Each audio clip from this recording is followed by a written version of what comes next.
Assalamualaikum warahmatullahi wabarakatuh. Perkenalkan, kami dari kelompok 4 yang beranggotakan saya sendiri, Dina Mutasila, Dwi Indah Ramadhani Putri, Gaby Ajrina, Rahayu Setia Utami, Asri Adela, dan Muhammad Farhan Al-Khairi. Di sini kami akan membahas tentang varians dan kontrol dalam penelitian eksperimental. Pembahasan pertama akan dibahas oleh Dwi Indah Ramadhani Putri. Saya Dwi Indah Ramadhani Putri akan menjelaskan bagian slide pertama, yaitu mengenai varians dan kontrol dalam penelitian eksperimen. Nilai rata-rata diperlukan karena nilai ini merupakan nilai yang dapat mewakili sejumlah nilai yang ada dalam satu kelompok tertentu. Dengan demikian, bila kita ingin membandingkan mana dari dua kelompok yang memiliki nilai matematika yang lebih tinggi, maka dengan menggunakan nilai rata-rata dari masing-masing kelompoknya, kita dapat menentukan kelompok mana yang memiliki nilai rata-rata yang lebih kecil atau lebih besar. Varians diperlukan karena varians merupakan nilai yang menggambarkan seberapa besar penyebaran dari nilai-nilai yang ada dalam satu kelompok. Salah satu kegunaan varians adalah untuk menentukan apakah perbedaan antara nilai-nilai rata-rata kelompok yang dibandingkan signifikan atau tidaknya. Selanjutnya kita akan membahas tentang varians. Varians adalah salah satu pengukuran penyebaran sejumlah skor yang menunjukkan seberapa jauh skor tersebut menyebar dan berapa besar derajat perbedaan antara satu skor dengan skor lainnya. Walaupun varians merupakan konsep penting dan digunakan dalam banyak rumus statistik, konsep ini tidak mudah dimengerti bila digunakan untuk menggambarkan variabilitas. Hal ini karena varians merupakan rata-rata dari penyimpangan kuadrat atau X kuadrat. Oleh karena itu, untuk menggambarkan variabilitas lebih sering digunakan penyimpangan baku atau S yang merupakan akar dari varians. Dalam suatu penelitian eksperimental, varians yang merupakan objek penelitian adalah varians Ft, yang dalam analisis lebih lanjut dipilah-pilah ke dalam beberapa macam atau jenis varians.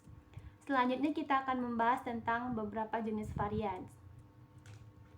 Secara umum, ada dua pengelompokan yang sering dijumpai dalam penelitian eksperimental, yaitu yang pertama, varians total yang merupakan penjumlahan dari varian sistematik dan varian non-sistematik. Jadi varian sistematik adalah bagian dari varians total yang berasal dari variasi skor Ft yang disebabkan oleh variabel yang diketahui peneliti. Dengan perkataan lain, varian sistematik ini disebabkan oleh variabel yang secara sistematik mempengaruhi Ft. Baiklah, sekian dari saya. Baik, saya akan menjelaskan mengenai varians non-sistematik. Varians non-sistematik adalah bagian dari varians total yang berasal dari variasi skor Vt yang disebabkan oleh faktor-faktor yang tidak diketahui peneliti sehingga pengaruhnya dapat dikontrol dan dianggap random atau terjadi secara kebetulan, sering juga disebut dengan varians error. Selanjutnya ada varians total. Varians total yang merupakan penjumlahan dari varians antar kelompok dan varians dalam kelompok. Varians antar kelompok adalah bagian dari varians total yang berasal dari variasi skor Vt yang disebabkan oleh manipulasi yang dilakukan oleh peneliti. Bila dikaitkan dengan uraian di atas, maka varians antar kelompok termasuk dalam kategori varians sistematik, sedangkan varians dalam kelompok adalah bagian dari varians total yang berasal dari variasi skor Vt yang tidak disebabkan oleh variabel yang dimanipulasi oleh peneliti atau Vb. Bila dikaitkan dengan uraian di atas, maka dapat dikatakan bahwa varians non-sistematik atau varians kesalahan atau sering disebut dengan error merupakan bagian dari varians dalam kelompok. Variabel sekunder yang sumbangannya tidak dapat diukur atau dikontrol oleh peneliti juga merupakan bagian dari variasi dalam kelompok. Selanjutnya ada varians dalam penelitian eksperimental. Penelitian eksperimental bertujuan untuk menganalisis varian total atau Vt dari Vt untuk menemukan beberapa besar dari Vt tersebut yang berasal dari manipulasi atau VAK dan apakah VAK tersebut signifikan atau tidak. Untuk itu, rumus yang digunakan adalah F sama dengan VAK dibagi dengan VDK, di mana makin besar nilai F, maka makin kemungkinan besar bahwa pengaruh VB terhadap VT signifikan. Seperti telah diuraikan terdahulu, varians bersumber pada penyimpangan kuadrat atau X kuadrat yang dari masing-masing skor dengan nilai rata-rata atau mean. Dalam hal ini ada dua macam nilai rata-rata, yaitu nilai rata-rata tiap kelompok atau mean kelompok dan nilai rata-rata gabungan seluruh skor atau grand mean. Secara konseptual bahwa dapat dikatakan yang pertama, sumber varians total atau VT berasal dari penyimpangan kuadrat X kuadrat masing-masing skor dan nilai rata-rata gabungan seluruh skor atau grand mean. Yang kedua, sumber varians antar kelompok atau VAK berasal dari penyimpangan kuadrat X kuadrat, nilai rata-rata kelompok atau mean kelompok, dan nilai rata-rata gabungan seluruh skor atau grand mean. Yang ketiga, sumber varians dalam kelompok atau VDK berasal dari penyimpangan kuadrat atau X kuadrat masing-masing skor dan nilai rata-rata kelompok atau mean kelompok. Dengan demikian, bila perbedaan antara nilai rata-rata KE dan KK kecil, maka penyimpangan kuadrat atau X kuadrat, nilai rata-rata kelompok atau XKE dan XKK, dan nilai rata-rata gabungan seluruh skor atau grand mean juga kecil, dan sebagai konsekuensinya varians antar kelompok atau VAK juga kecil. Dengan menggunakan rumus F di atas, nilai VAK yang kecil akan menghasilkan nilai F yang kecil pula. Artinya, tidak ada perbedaan signifikan antara KE dan KK. Sebaliknya, bila perbedaan antara nilai rata-rata KE dan KK besar, maka penyimpanan kuadrat atau X kuadrat, nilai rata-rata kelompok atau XKE dan XKK, dan nilai rata-rata gabungan seluruh skor atau grand mean juga besar. Sebagai konsekuensinya, varians antar kelompok atau VAK besar, sehingga nilai F juga besar. Selanjutnya ada ilustrasi yang dapat menghitung ketiga jenis varians yang dapat dilihat pada contoh berikut. Seorang peneliti hendak mengetahui efektivitas pemberian instruksi terhadap kecepatan menggambar grafik dengan menggunakan komputer pada anak laki-laki berusia 10 tahun. Untuk itu, peneliti menggunakan 8 orang anak yang random dimasukkan ke dalam KE atau mendapat instruksi dan ke dalam KK atau mendapat pelatihan mengingat. Berikut ini adalah skor ke-8 anak pada penilaian dapat dilihat pada tabel pertama. Untuk perhitungan varians total atau VT dapat dilihat pada tabel kedua bahwa sigma X kuadrat sama dengan 92. Maka VT sama dengan 92 dibagi 8 sama dengan 18,5. Untuk perhitungan varians antar kelompok atau VAK dapat dilihat pada tabel ketiga, yaitu sigma kuadrat sama dengan 18. Maka VAK sama dengan 18 dibagi 2 sama dengan 9. Selanjutnya akan dijelaskan oleh Dina Mutahasilah. Baiklah, saya Dina Mutahasilah. Di sini saya akan menjelaskan materi selanjutnya, yaitu perhitungan varians dalam kelompok.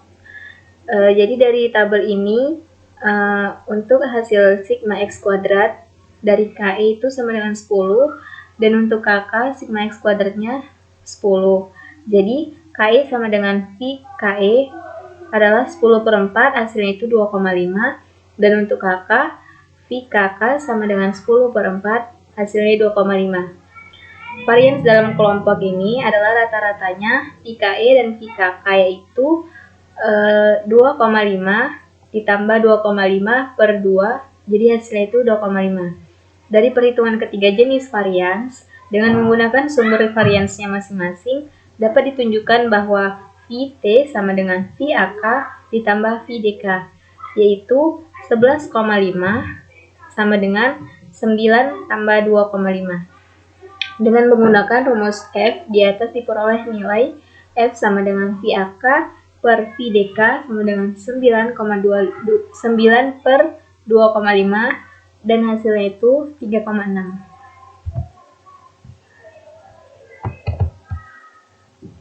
Untuk mencapai tujuan ini, dalam penelitian eksperimental dikenal prinsip max-min-con, yaitu maksimalkan varians eksperimental atau varians antar kelompok dengan merancang, merencanakan, dan melaksanakan penelitian sedemikian rupa sehingga kondisi eksperimen sangat berbeda satu dengan yang lain.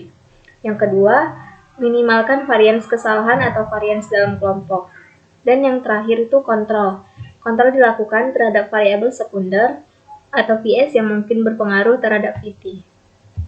Selanjutnya, kontrol.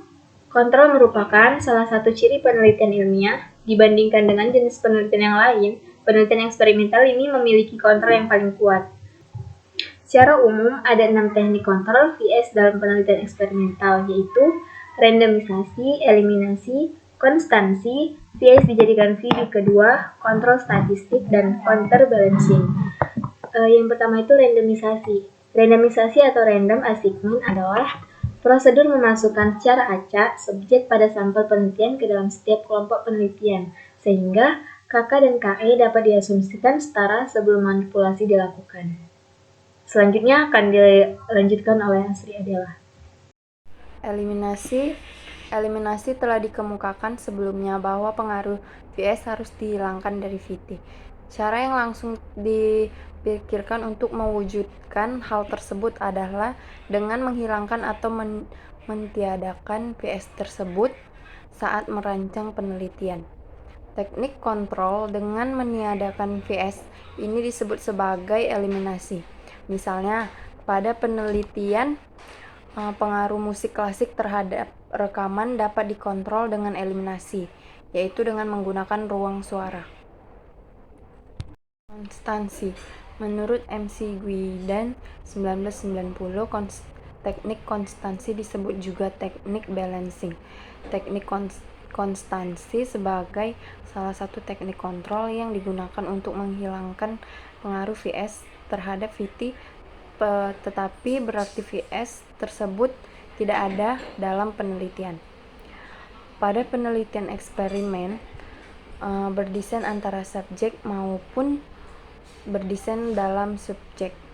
Dalam konteks tertentu juga dapat diartikan sebagai sama atau setara, mengacu pada dua hal, yaitu konstansi terhadap kondisi dan konstansi terhadap karakteristik subjek. Konstansi kondisi.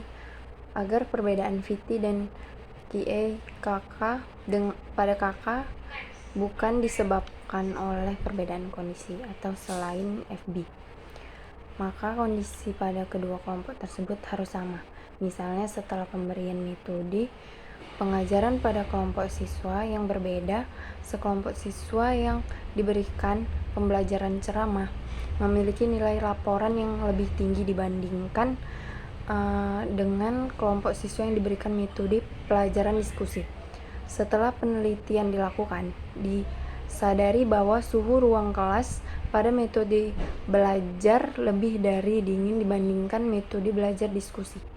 Oleh karena itu, jika penelitian serupa akan dilakukan kembali, maka suhu ruangan pada kelas kedua seperti VS harus disamakan agar tidak mempengaruhi prestasi belajar siswa sebagai VT.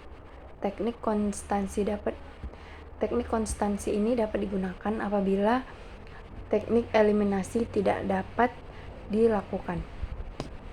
Konstansi karakteristik subjek. Konstansi yang ditunjukkan sebagai subjek yang dijelaskan pada KI dan KK. Ada dua teknik untuk mencapai konstansi karakteristik subjek penelitian, yaitu matching dan blocking.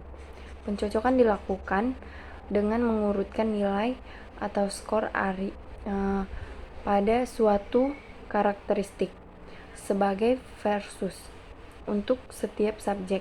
Kemudian dibuatkan pasangan berdasarkan urutan tersebut, yaitu pasangan pertama, subjek urutan pertama dengan subjek urutan pasangan kedua, subjek urutan nomor 3 dengan subjek pasangan nomor 4, dan seterusnya.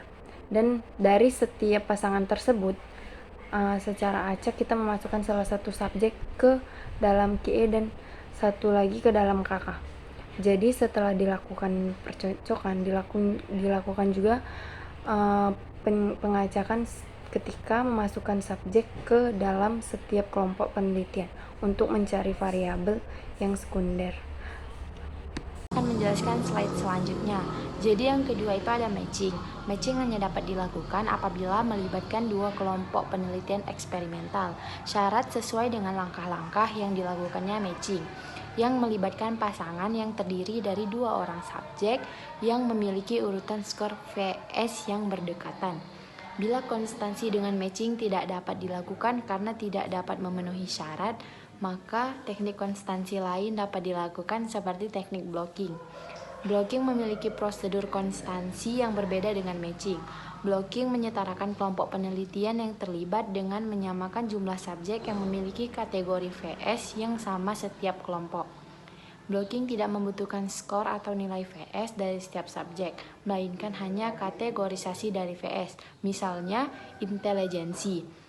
Bila tidak mempunyai skor IQ setiap subjek, namun kita mengetahui status intelijensinya, seperti kurang, rata-rata, cerdas, dan lain sebagainya, dari para subjek, maka teknik blocking dapat dilakukan. Selain itu, blocking juga dapat dilakukan terhadap tingkat pendidikan, agama, tingkat sosial, ekonomi, atau suku bangsa. Secara umum, blocking memiliki kelebihan dibandingkan matching. Ada dua kelebihan blocking, yaitu yang pertama ada blocking dapat dilakukan apabila hanya diketahui penggolongan dari VS setiap subjek, sehingga tidak diperlukan skor VS. Yang kedua itu blocking tidak melibatkan pasangan seperti matching, maka blocking dapat digunakan pada penelitian eksperimental dengan dua kelompok atau lebih. Selanjutnya ada variabel sekunder dijadikan variabel bebas kedua. Seringkali sebuah VS tidak mungkin dapat dihilangkan atau bahkan peneliti memang ingin melihat pengaruh VS terhadap VT selain pengaruh dari VB. Untuk itu, VS dapat dimasukkan ke dalam penelitian dan menjadi VB. Kedua, untuk dapat dilihat bersama dengan VB, bagaimana pengaruhnya terhadap VT. Sama seperti VB pertama, bila akan dijadikan VB kedua, maka VS tersebut minimal harus merupakan variabel kategori, atau bila berupa variabel kontinu harus diubah menjadi variabel kategori. Walaupun demikian, VB kedua ini tidak harus dimanipulasi dalam sebuah penelitian eksperimental. Karena itu, VS yang dapat dijadikan VB dapat berupa kondisi lingkungan eksternal maupun karakteristik subjek. Teknik kontrol ini hanya dapat digunakan pada penelitian eksperimental berdesain between subjek. Teknik kontrol ini memberikan keuntungan dari segi analisis terhadap varian total. Karena VS dijadikan VB kedua, maka varian kesalahan penelitian menjadi berkurang sehingga varian sistematiknya menjadi lebih besar. Misalnya penelitian mengenai pengaruh metode belajar terhadap prestasi. Selanjutnya ada kontrol statistik.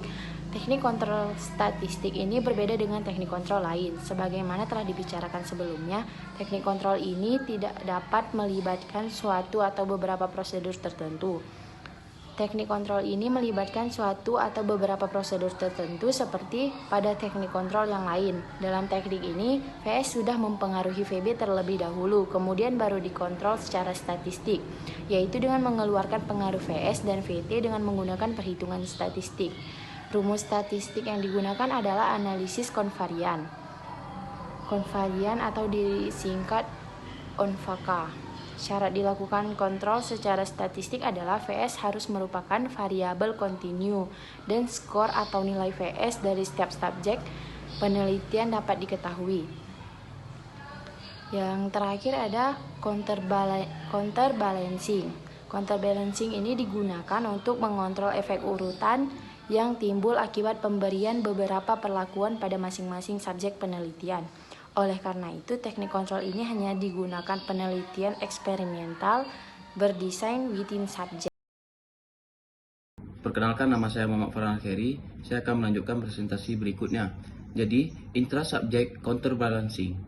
Teknik counterbalancing ini dilakukan untuk mengontrol sequencing efek dengan memberikan setiap subjek perlakuan pada suatu urutan. Kemudian diberikan lagi dengan urutan terbalik. Teknik ini dikenal dengan teknik Abba counterbalancing. Karena itu, apabila ada variasi VB yaitu A dan B, maka dengan teknik ini setiap subjek akan mendapatkan 4 kali perlakuan. Bila jumlah variasi VB lebih dari 2, misalnya 3 variasi, maka counterbalancing dilakukan dengan teknik ABC CBA, sehingga setiap subjek mendapatkan 6 buah perlakuan. Misalnya pada penelitian mengenai pengaruh warna terhadap perilaku membeli, warna kemasan divariasikan menjadi hijau dan warna putih. Teknik Abba counterbalancing dilakukan dengan memberikan subjek dengan urutan warna kemasan hijau putih, putih hijau. Kelemahan dari teknik ini adalah bahwa setiap perlakuan diberikan lebih dari sekali pada setiap subjek, akibat waktu yang dibutuhkan untuk melaksanakan penelitian menjadi lebih lama. Untuk mengatasi kelemahan ini, dapat melakukan teknik counterbalancing selanjutnya. Apa counterbalancing selanjutnya? Yaitu intragroup counterbalancing. Jadi di sini di intragroup kelompok kelemahan dari intrasubjek diatasi dengan teknik intragroup counterbalancing. Teknik ini berusaha untuk mengontrol sequencing efek melalui kelompok, bukan melalui subjek seperti intrasubjek counterbalancing. Oleh karena itu, teknik intragroup counterbalancing lebih efisien karena urutan perlakuan yang berbeda diberikan kepada kelompok subjek yang berbeda. Teknik ini sebenarnya menerapkan desain between subject pada desain within subject karena setiap kelompok mendapatkan urutan perlakuan yang berbeda.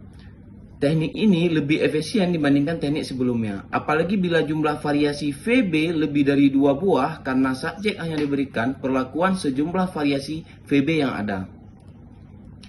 Jadi, dari ringkasan semuanya ini bisa kita simpulkan, yaitu varians adalah salah satu pengukuran penyebaran sejumlah skor yang menunjukkan berapa jauh skor tersebut menyebar dan berapa besar derajat perbedaan antara satu skor dengan skor lainnya. Yang kedua, varians antara lain digunakan untuk menentukan apabila nilai rata-rata antara kelompok-kelompok penelitian berbeda secara signifikan atau tidak. Yang ketiga, varian total dapat terdiri dari varian sistematis dan varian antar kelompok dan varian dalam kelompok.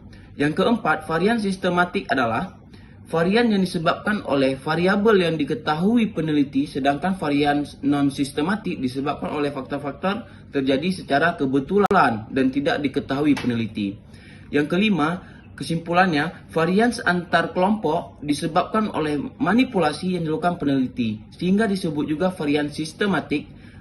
Sedangkan varian dalam kelompok berasal variabel-variabel yang bukan dimanipulasi oleh peneliti, sehingga disebut juga varian non-sistematik.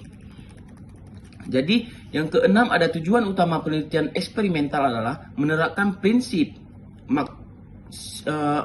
Max-Mincon, yaitu maksimalkan varian eksperimental atau varian antara kelompok, minimalkan varian kesalahan atau varian dalam kelompok, dan melakukan kontrol dilakukan terhadap variabel-variabel sekunder.